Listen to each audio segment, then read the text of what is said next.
नमस्कार मेरे प्यारे साथियों। आज कंप्यूटर नेटवर्क्स डे 6 पार्ट 2 में हम कवर करेंगे नेटवर्किंग प्रोटोकॉल और इसमें कवर करेंगे एमसीक्यू क्वेश्चंस क्वेश्चन नंबर 21 से लेके 40 तक।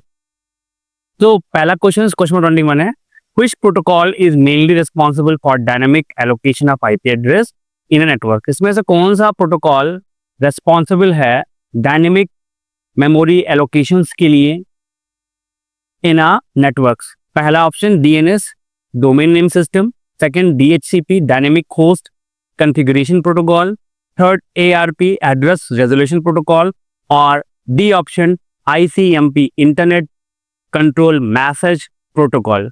So the protocol which is mainly responsible for dynamic allocation of IP address is DHCP protocol.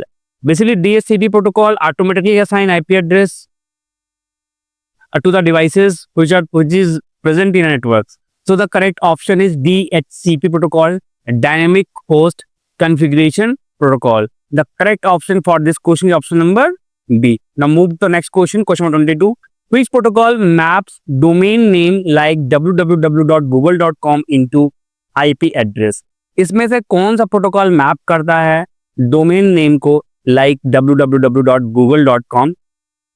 तो इसका जो सही आंसर होगा वो होगा आपका domain name system DNS. Basically DNS क्या करता है, ट्रांसलेट करता है ह्यूमन रीडेबल डोमेन नेम को आईपी एड्रेस में, जिससे ब्राउजर्स क्या करता है, वेबसाइट से ब्राउजर्स कनेक्ट कर लेता है किसी वेबसाइट से। तो the correct option is DNS. DNS here FTP stand for file transfer protocol, NMP stand for simple network management protocol and IMAP stand for internet message access protocol.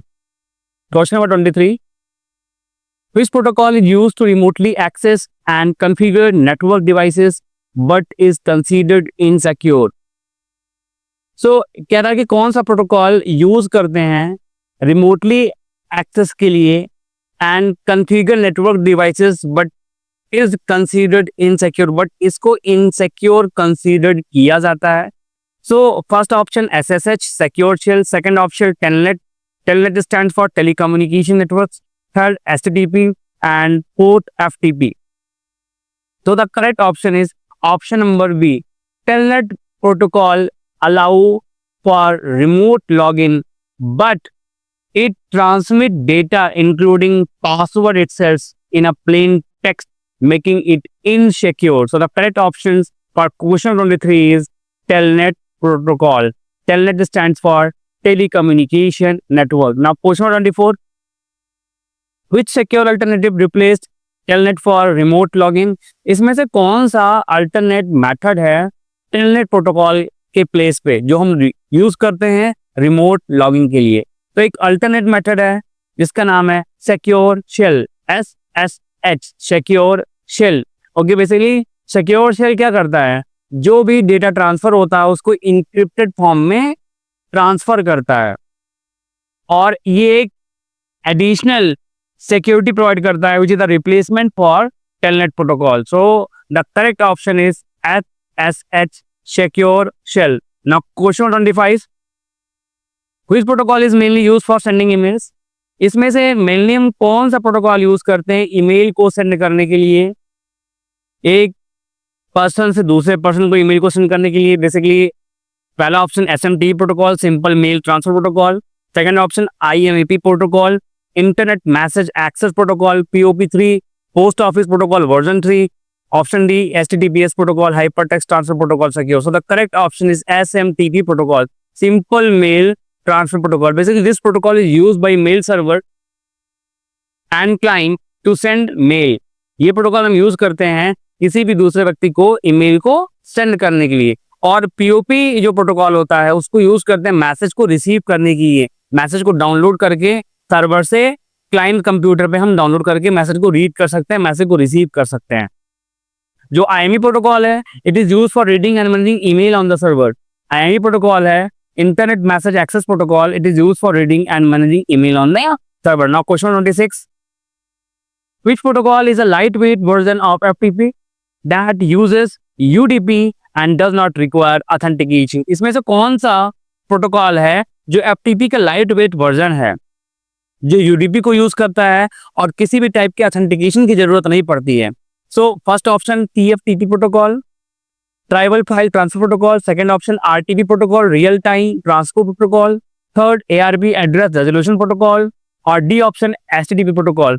तो the correct option is TFTP protocol, trivial file transfer protocol. तो basically TFTP एक simple version है या light version है FTP protocol का, जो use करता है UDP for fast transfer and required no authentications और no login. Okay, so the correct option for this question is option number A. Now move to the next question, question 27. Which protocol is used to manage network device such as router and switches? इसमें से कौन सा protocol use होता है network device को manage करने के लिए, जैसे राउटर या switch?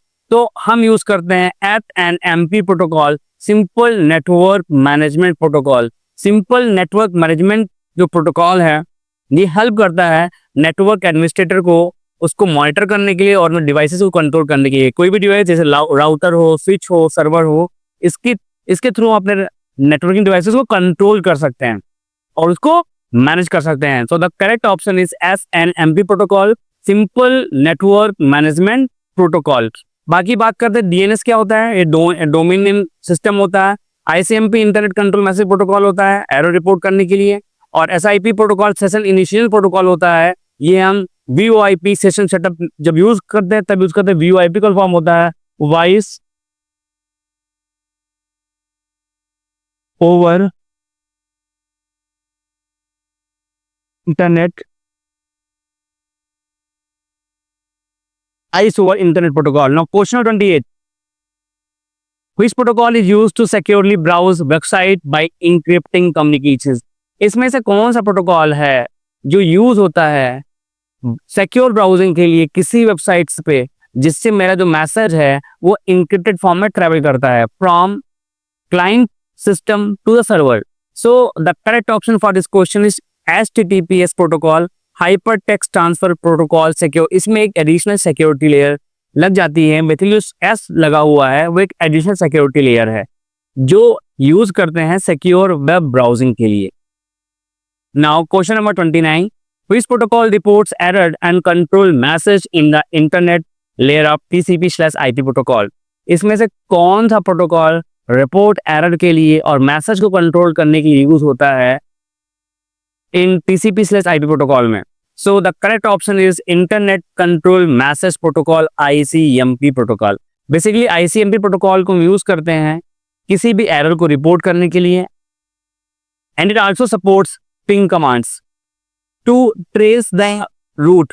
Okay, so now question 30 is which protocol is widely used in VPN, virtual private networks, to tunnel traffic securely? इसमें से कौन सा प्रोटोकॉल हम यूज करते हैं VPN के लिए टू टनल ट्रैफिक सिक्योरली? तो हम जो प्रोटोकॉल यूज करते हैं उसका नाम है PPTP protocol. PPTP stands for point to point tunneling protocol. Basically PPTP जो प्रोटोकॉल है वो क्या करता है, PPP फ्रेम्स को पैकेट्स में डिस्ट्रीब्यूट कर देता है और अलाउ करता है secure tunneling over public networks. Public networks मतलब virtual private networks. Now question 31, which protocol is responsible for resolving an IP address into a MAC address? MAC stands for media access control. So basically इसमें से कौन सा protocol responsible है IP address को resolve करने के लिए into a MAC address? तो the correct option is ARP protocol. ARP stands for address resolution protocol. Basically ARP protocol use करते हैं हम IP एड्रेस को मैप करने के लिए MAC एड्रेस से in a local area network LAN.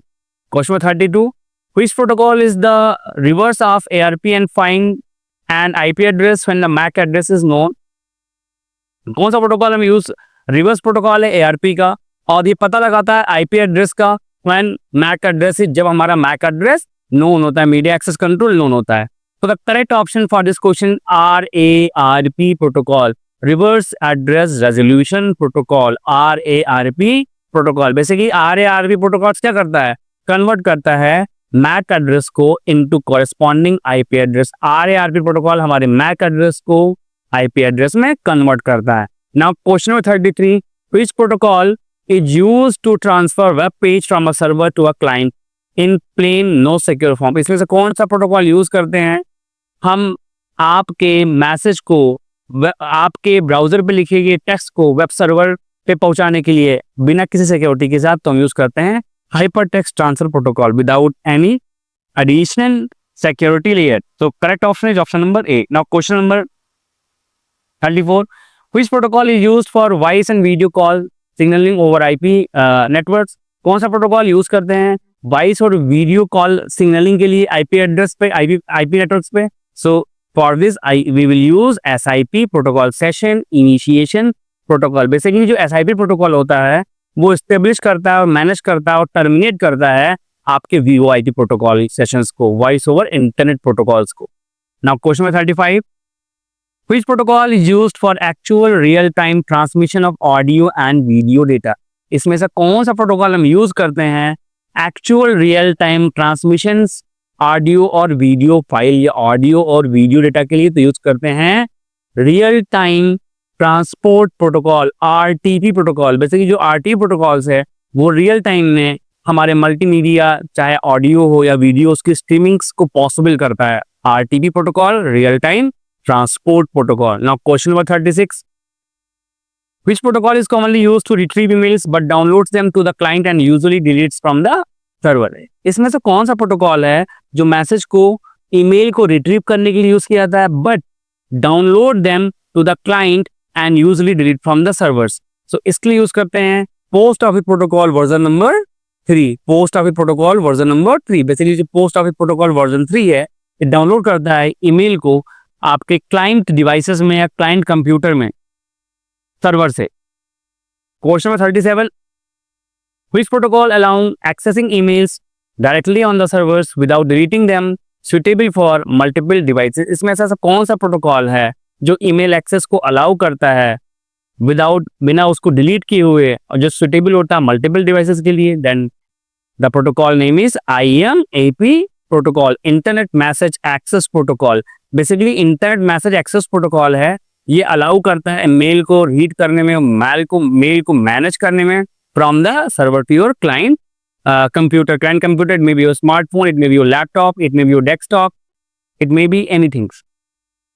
Now question number 38, which protocol helps in encrypting email communications for better security? इसमें से कौन सा प्रोटोकॉल ऐसा है जो ईमेल कम्युनिकेशंस के समय बेटर सिक्योरिटी के लिए उसको इंक्रिप्ट करता है? तो वो जो प्रोटोकॉल है FMIME protocol stands for secure multipurpose internet mail extension. Basically जो SMIME प्रोटोकॉल है वो इंक्रिप्शन प्रोवाइड करता है, ऑथेंटिकेशन प्रोवाइड करता है आपके मेल में। Now question 39, which protocol was introduced to replace PPTP point to point tunneling protocol and L2TP layer 2 tunneling protocol for VPNs with stronger security? इसमें से कौन सा प्रोटोकॉल इंट्रोड्यूस किया गया जो कि रिप्लेसमेंट था PPTP प्रोटोकॉल्स का एंड L2TP प्रोटोकॉल्स का for virtual private networks with strong security? तो the correct option for this question is IPsec protocol, internet protocol security. Basically IPsec एक प्रोटोकॉल है जो कि हम यूज करते हैं जिसके थ्रू हम वर्चुअल प्राइवेट नेटवर्क सिक्योरिटी के साथ इसको हम एक्सेस कर सकते हैं with help of IP security protocol, internet protocol security. Now last question 40, which protocol is used by web server and browser to transfer files such as images, videos and HTML pages? इसमें से कौन सा protocol हम use करते हैं? Web server use करता है और ब्राउजर एक साथ यूज करते हैं जिससे हम फाइल को ट्रांसफर करते हैं वेब सर्वर से लेके आपके क्लाइंट कंप्यूटर पे। वो फाइल आपकी इमेज हो सकती है, आपकी वीडियो हो सकती है, आपकी ऑडियो फाइल हो सकती है, आपकी कोई भी HTML फाइल हो सकती है। So for that we will use HTTP और HTTPS प्रोटोकॉल। अगर HTTPS लग गया तो उसमें एक एडिशनल सिक्योरिटी लेयर लग गई। Okay, so all about question number 21 to 40 I discuss all the questions. Okay, so day 6 is over. In day 6 I cover the protocols related multiple choice questions, day 6 part 2, and in day 7 I will cover layered network architectures. I will provide the concepts of layered network architectures and I will discuss the multiple choice question based on layered network architectures. Thanks for watching my videos. If you enjoyed the videos, don't forget to hit the like button, share it with your friends and family. and subscribe to the channel. Your supports means a lot to me. Thank you.